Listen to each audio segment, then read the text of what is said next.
What's going on YouTube? My name is Sam and today I have 6 reasons why you should start playing Warframe right now. So by now I'm assuming you guys have heard of Warframe or seen a bit of gameplay of it and you're just like, maybe it's for me. So you tried to Google it and you came across some weird dude looking like a hammerhead shark. What is this? Am I intrigued? Possibly. Well, that's where this video comes in. I'm hoping to give you guys a little bit of insight as to what really makes up Warframe. Reason number 1, free to play. Warframe is a true free to play game, and I know that kind of carries a stigma around, but the developers over at DE really break the mold. Now, of course, you can purchase in-game items with real currency, but the beautiful thing is that you never have to. You can nab almost every single item in the game without even touching your wallet. I'm talking cosmetics, color palettes, weapons, frames, vehicles, companions, all able to be obtained without even having to spend a dime. All you need is a bit of staying power, stamina, and luck from RNG. Reason number 2, weapons and vehicles. Now I know what you're thinking, can I just start shooting stuff already? And I got you, so let's talk about the weapons. Warframe has hundreds of weapons, each one waiting to be crafted and modded to become the ultimate damage dealer in the game. Now there are 3 main types of weapons. You have primary weapons, secondary weapons, and melee weapons. Not only that, but some weapons have multiple variants, which means even more weapons for you to get your hands on. For example, let's take a look at the Tiburon, which is an assault rifle that you can unlock pretty early on in the game, and now the Prime variant, ironically named Tiburon Prime, comes with an overhauled sexy look and better stats.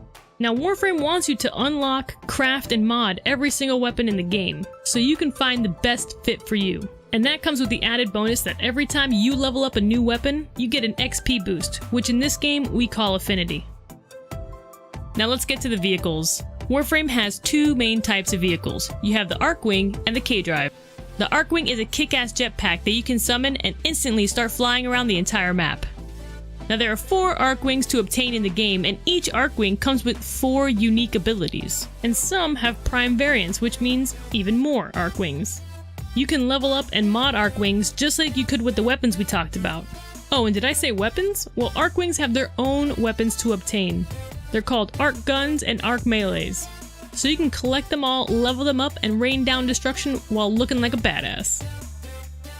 Next up, K-Drive. And the K-Drive is the hoverboard you've always wanted, with the ability to cover almost any terrain, coupled with the challenge of trying to pull off tricks to earn points. The K-Drive is the newest vehicle addition to Warframe. Now, although the K-Drive has no specific weapons like the Archwing, you can level up and mod the K-Drive to enhance your ability to pull off tricks or to stun and damage enemies as you pass them by. Reason number 3, Warframes. Now I know what you're thinking. I probably should have led with this one, seeing as, oh, you know, it's the name of the game. But this list has no order. Now without spoiling anything, think of Warframes like badass suits of armor, each coming with 5 abilities that make every frame completely different from the next. Soon there's going to be a total of 40 Warframes to choose from when the newest frame, called Wisp, releases later this year, giving you variety all over the board. Not only that, but there are 24 Prime versions of Warframes. Remember that Tiburon Prime we talked about? Yeah, same thing here. The Prime versions of Warframe come with better stats than their regular counterparts, as well as an overhauled sexy look that you never knew you needed. When it comes to collecting Warframes, it's the quintessential gotta catch 'em all vibe. Now I mentioned that Warframes come with unique abilities and they have everything covered. They range from things like raining down fire, to going invisible,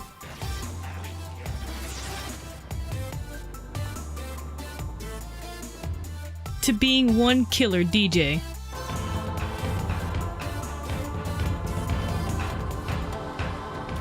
And that's not even scratching the surface. There are Warframes for every single type of situation you'd run into. Maybe you want to kill enemies with glass shards.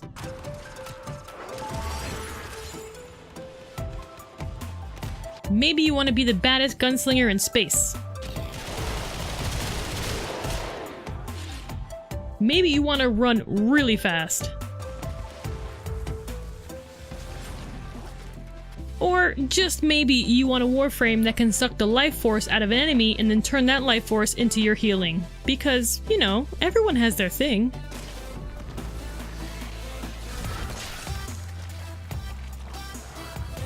The point is there's so many things to learn and explore about every single Warframe, and getting a new one never gets old. Reason number 4 is lore. And that kind of rhymed, so that was just lucky.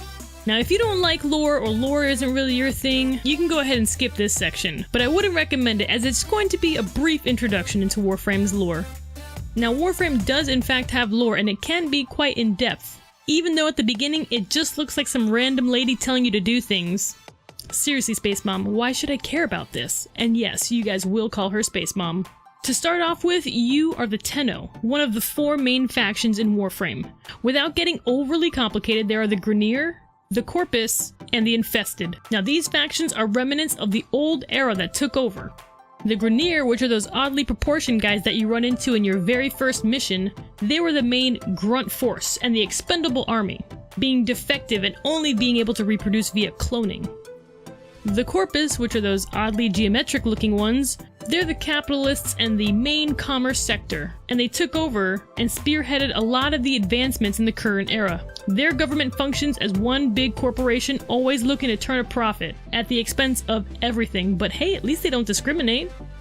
Now, both the Grineer and the Corpus are after old technology, as well as all the Warframes scattered throughout the system, often leading to conflict between the two.